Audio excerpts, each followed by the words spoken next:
Welcome to the Patient Advocate CEO Show, real talk for professional advocates. This is where independent advocates build client-funded, sustainable practices and step fully into CEO leadership.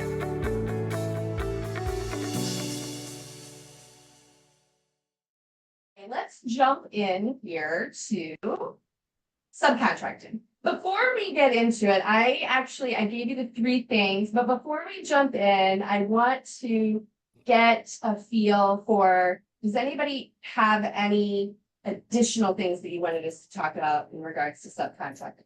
We're going to talk about whatever it was that I said. There it is. Identifying potential partners and evaluating the fit. We're going to talk about strategies for building authentic and trustful relationships in these partnerships. And then we're going to talk about practical tools and techniques to establish clear terms, responsibilities, and expectations in these partnerships. The reason that I'm asking this is sometimes it's hard for me to identify when somebody says subcontracting, they want to talk about, I'm really taking a guess about what specifically we want to talk about. So sometimes I want to just kind of touch base and make sure that this is in alignment with, what you thought we were going to talk about today. All right. So the first thing that I want to talk about is this whole idea of relationships, right? Identifying potential partners and evaluating the fit. So this is more than subcontracting is a contractual agreement of some sort, right? But I think deeper than that, the thing that I want to make sure that everybody is thinking about is what that means, right? Because the contractual piece of this really is the last part to consider and to think about. There are lots of things before the legal contractual conversation that need to be considered, evaluated, heading into that relationship because it is a legal contractual relationship, right? If we start with a bad relationship, guess what? We're going to have a bad contract. There is no, you can have a great contract, but if your relationship with that person is not good, then the contract is not going to help you, right? So in order to have a successful partnership in either relationship, whether you are the person that is contracting services out, or you're the person who is contracting services from another advocate, both sides, this relationship has to be strong, okay? I have had 3 contractual subcontracting relationships with other advocates, actually 4 over the last 5 years, and I still adore each and every one of them, whether they're actively contracting with me or it's a prior history situation. Why am I sharing that with you?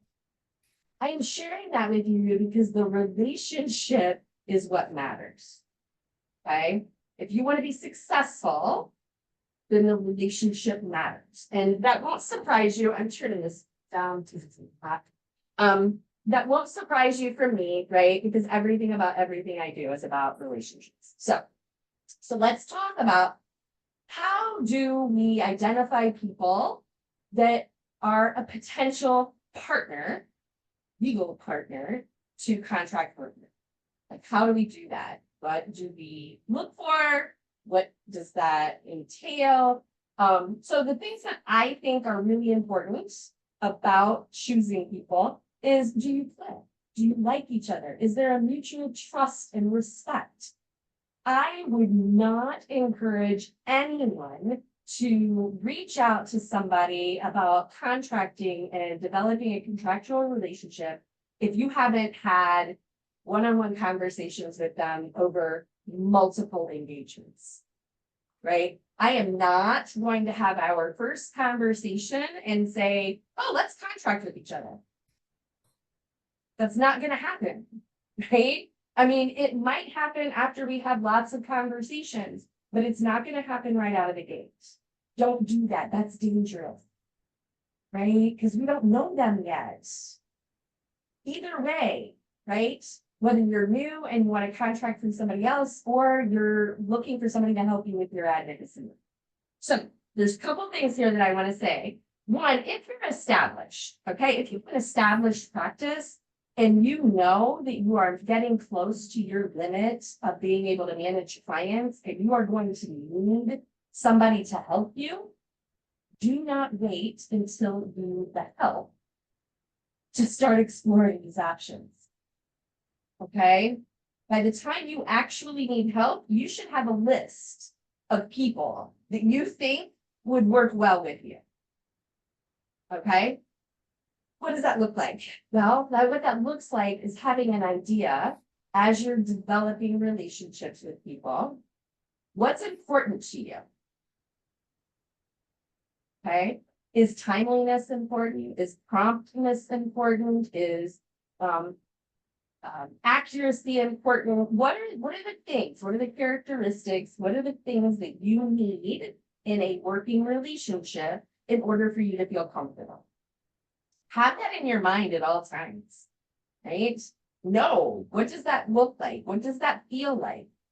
So that you can keep this list of people that, hey, if I ever needed help, I would want to reach out to Sarah. I would want to reach out to Tammy. I would want to reach out to, right? Like have that list ready to go so that as that happens, you know who to talk to. Okay. If you're newer, okay, if you're newer in advocacy, I'm guessing that you're probably going to be looking to be the subcontractor, right? The person that, hey, if you have any extra client work that you can't get to, I would love to work with you. What does that look like? Full transparency, I started my practice. The first client that I ever worked with was contracted with another billing advocate. Okay. And it was the most valuable thing that I think I did early on. One of the most valuable. So if you're in that position, what do? Same thing. Same thing. Have a set of criteria of what people you want to work with. How do they work? What are their expectations? Do they have the same level of expectations in regards to timeliness? Do they, here's an example. You guys know how I am in time, right? Like I've shared, I'm like calendar ninja, power calendar all the way. I'm just going to say, full transparency, if you are not timely, I'm probably not going to work with you. I will love you. We can be best friends. But if you can't get to a meeting before the meeting starts, I'm probably not your help. Right? No hard feelings. This is just the way that I work. And what that means is in order to work with me, that's what I need. I need somebody that's going to show up a couple minutes early, that's, being late is probably the outlier for them, right? That kind of thing. So be thinking about what does that look like for you, right? And get real about it. That's the other thing. Don't pretend that things don't matter if they really do. Because, for example, if I pretended that because I like Nicole, I'm not afraid to pick on her because I don't necessarily think it's true. But if I like Nicole, but Nicole is really hard to get a response from regularly, probably not going to ask her to work with me. I'm just not. I love Nicole. We can hang out, we can chat, we can talk shop, we can do all kinds of things. But if it's hard for me to stay connected with her, I'm not going to work with her. Now, that might work for you. Like you might work in a situation where that's okay. And you may be able to work together and it's amazing, right? So be thinking about that. Whether you're established or you're new, be thinking about the characteristics of the people that you want to work with and what kind of things make them successful for you, right? Okay, so I got a couple of action steps that I think if you're thinking about contracting one way or the other, you're thinking about contracting work out, or you're thinking about, hey, how do I get some of these established advocates to send me some work, right? Because you might be sitting like in that. So here's what you can do. If you're new, what I want you to do is I want you to create a short list of potential contacts.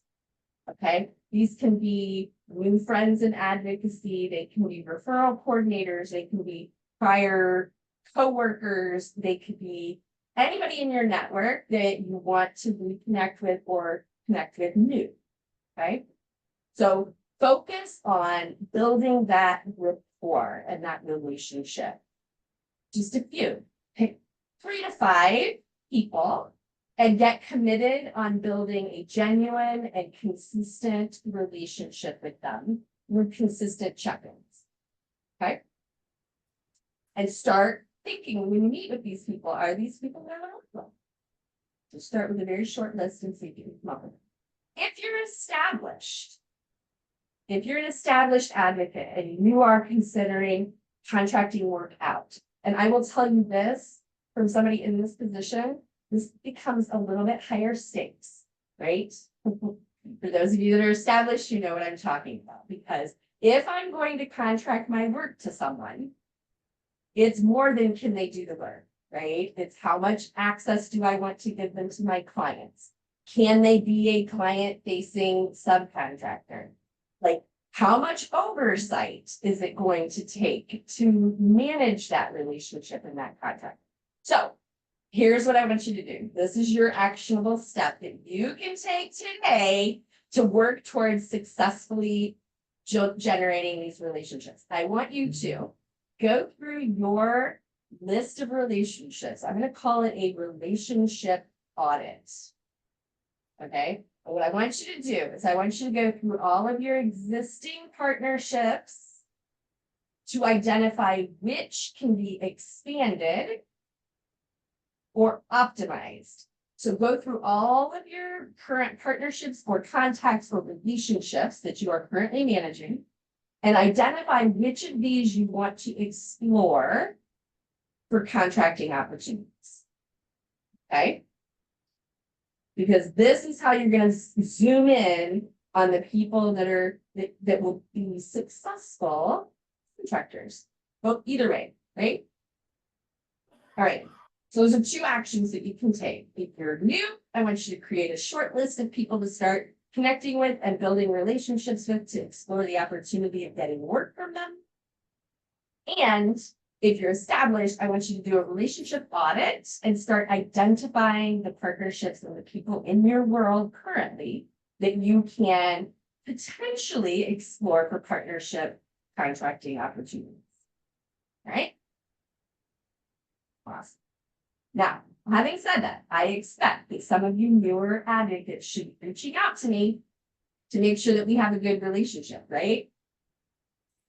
If you're interested in building advocacy, please leave it there. All right? Okay. Because sometimes I do have more work to get to manage. Just like. Right. So that's what we can do at the first level of identifying potential partners and evaluating a fit. The second objective of today's conversation is about building relationships and communicating in a way that moves us towards a strong relationship that will become the backbone of our subcontracting success. All right. What does that mean? It means making sure that you're showing up in those relationships and always bringing value and demonstrating what you bring to the table in that relationship.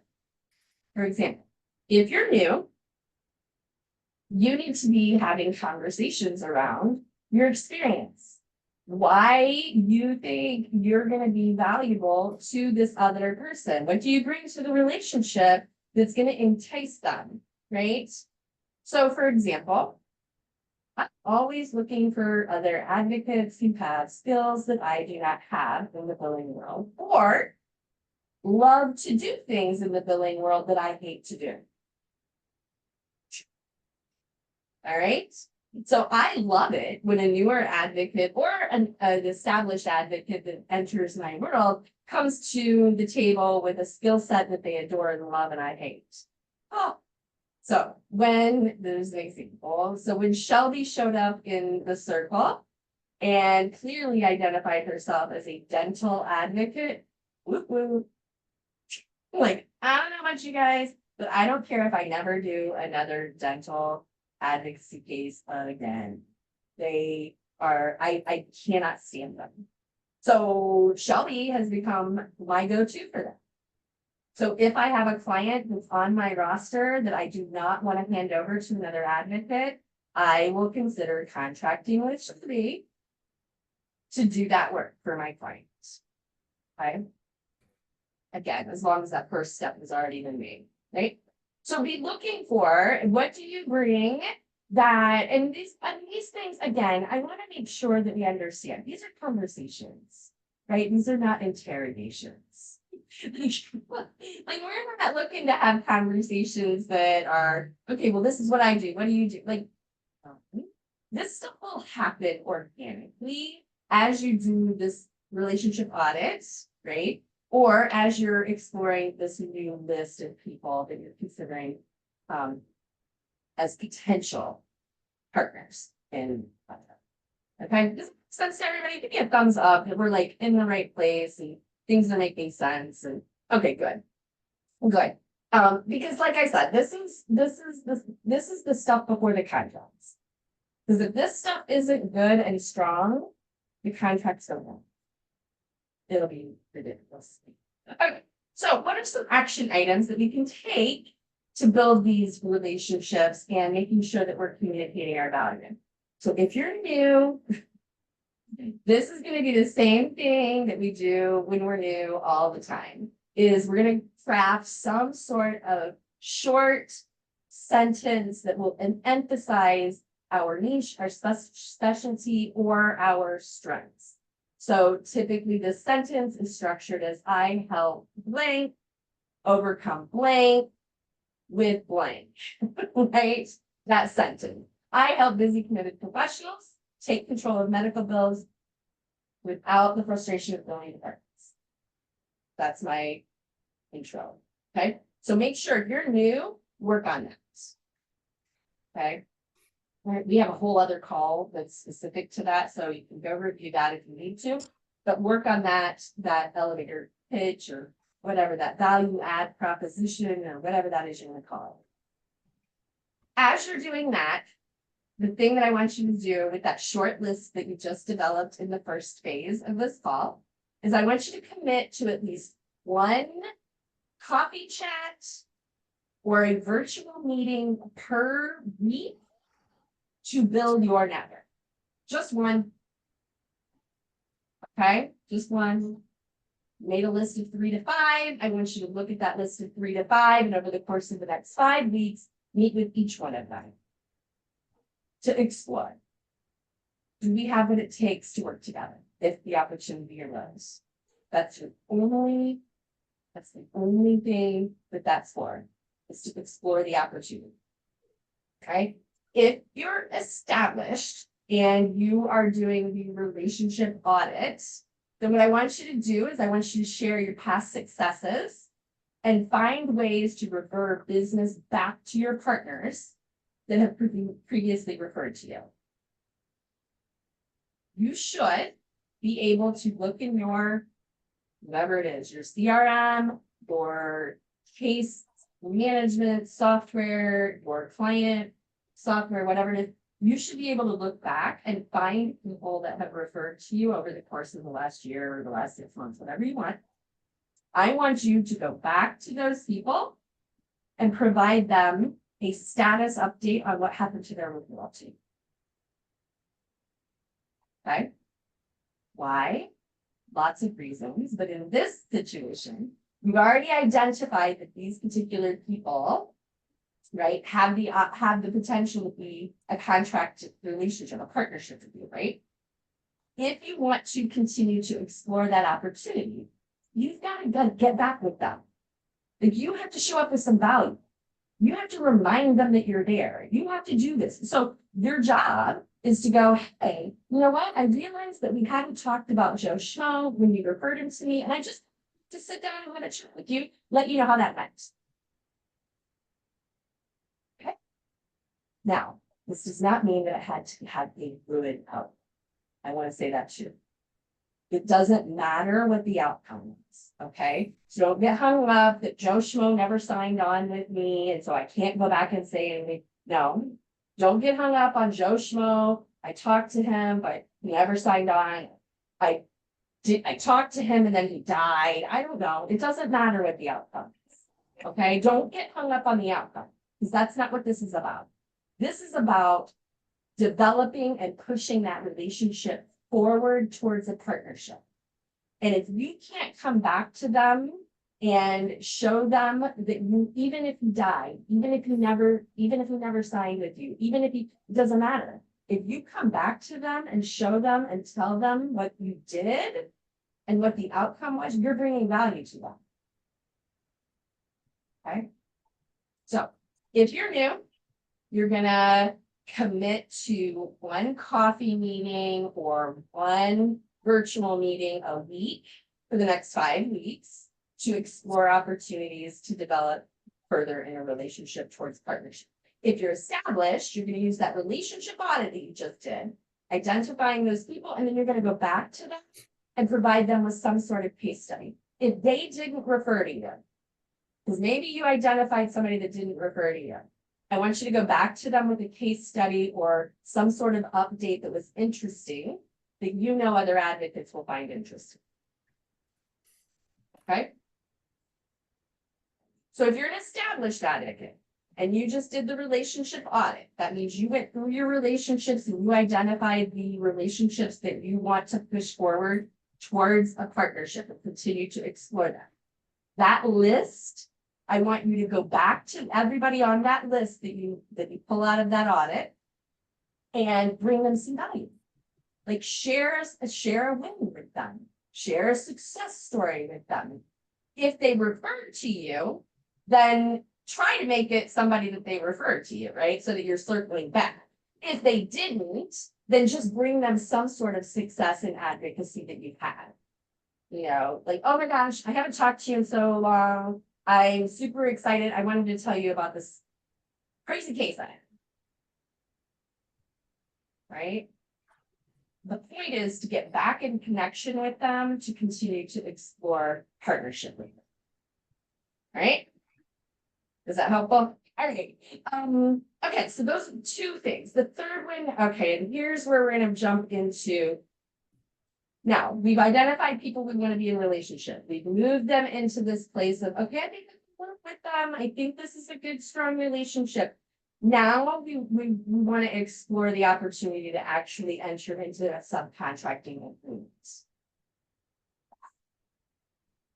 All right, don't get too scared here because I'm going to tell you something. The very first time I entered into a subcontracting agreement with my dear friend, because we have this great relationship and we love working with each other and we're still friends and we still love working with each other, I had no conflict. I'm just telling the truth. Okay. I do not suggest doing that. That is not like, you know, but my point in sharing that with you is that if you do the first 2 things and you do them really well, the contract doesn't matter. It can do whatever you want it to do. Okay? Because, like I said, it was just fine. And we had nothing except in verbal agreements. That we were going to do this way. This is how I was going to do. So, regardless of how you do the contract, okay?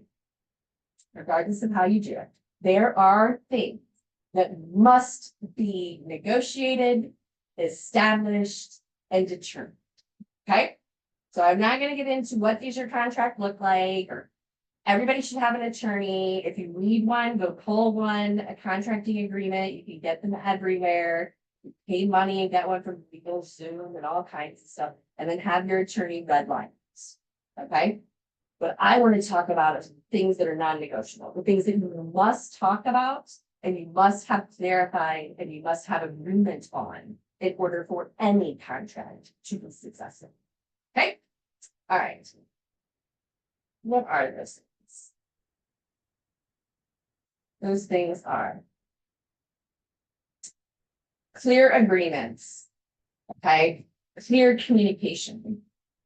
Again, if you have already done the things that we were just talking about, this will just be a reiteration, right? Hey, Susie, I'd love to work with you. I have some extra client work I'd love to put your way. Here are some things that we need to talk about if you're interested. First of all, are you interested? Like literally, are you interested? Do you want to do it? Right? And because this is a subcontracting thing, you're gonna have to ask them every time.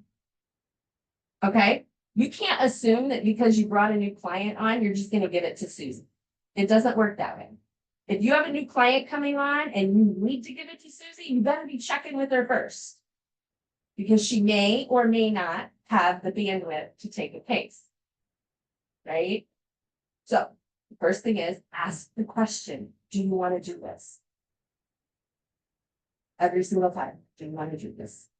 If the answer is yes, then there's some reiteration of things that we need to talk about. We need to talk about, okay, great, I'm super excited to contract with you. Here's what that looks like for me.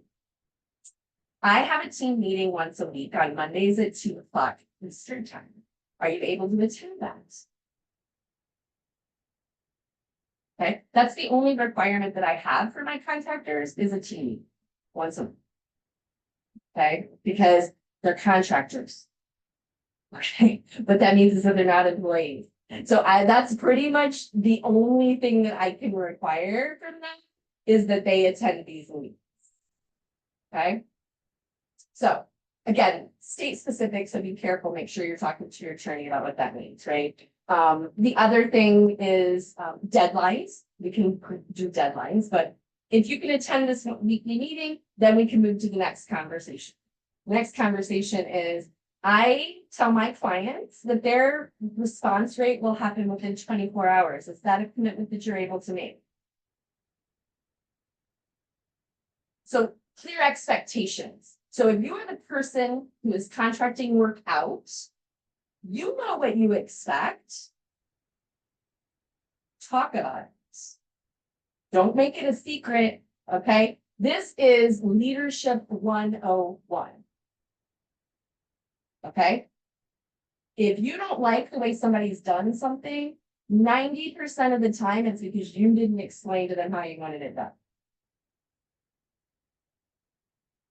So right up front, walk through the questions that you need clarified. This entails all expectations, timelines, what the commitment looks like. Think about it like this. If you're the one contracting the work out, how would you want someone to come to you? What information would you need if they were going to contract you? Right? So timelines, expectations, definitions, all those things. Make sure that you talk about those and they get into your contract some way, sometime, right? That if they sign on, they're agreeing to meet with you weekly to talk about caseload. They are agreeing to reply and respond to clients within 24 hours. They are, and I'm making these up, right? These are the things that you need to be thinking about how you want that to look. And if you're the one that's getting contracted, you ask the questions. Like if you don't know what somebody's asking you to do, ask. What does that mean? So for example, hey Nicole, I'd love to work with you. I'd love to contract with you. Are you interested in doing that? Nicole should say back to me, you know, I'm interested in hearing more. What does that look like? Right? Don't be afraid to ask the question. What does that look like? What am I committing to if I say yes? Right? I want to make sure it's really clear. So that stuff has to be very, very clear. And it does need to be in your agreement of some sort. Okay. Whatever that looks like. And again, I'm not going to get into that. So clear terms, clear responsibilities. So for example, I currently have a subcontractor. I call her an associate advocate. She is an aspiring advocate. She gets zero access to my clients. Okay. She never talks to a client. Why? Because she's not ready.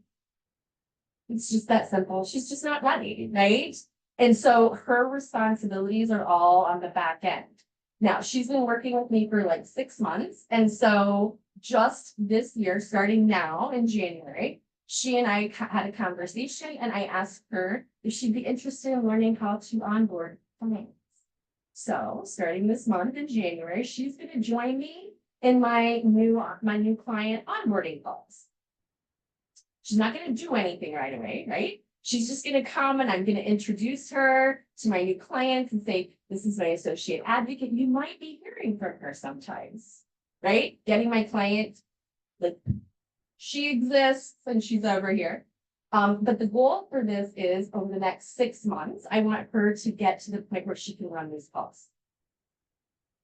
Right? Because what does that mean? That means then she can do that part of the work and I don't have to do it.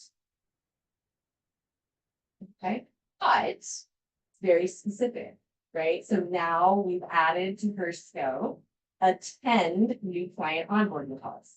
Not conduct, attend, right? So be very specific and have the conversations. Okay, so your agreements are critical. They prevent miscommunication. Again, really hard. If you do the hard work up front, then the relationship's easy on the backside. Right? Okay. Action steps. What can we do if we're in this place? So for new advocates, I'm going to suggest you start with a simple contract template. Go get a contract somewhere and start marking it out. Right? Look through it. Think about the things that you would want to include, what clear expectations, what role are you looking for somebody to play, or what role are you looking to play? Because this is new advocates, right? So you're probably asking for work. Just get familiar with what a contract looks like. There's samples out there. I'm pretty sure we even have a sample somewhere in the circle. I'll try and find that. Grace, when you're editing this, try and find that and attach it to the recording. That would be great. Look at contracts and see what they say and get comfortable with just reading them. That way, when you get your first one, it's not like overwhelming.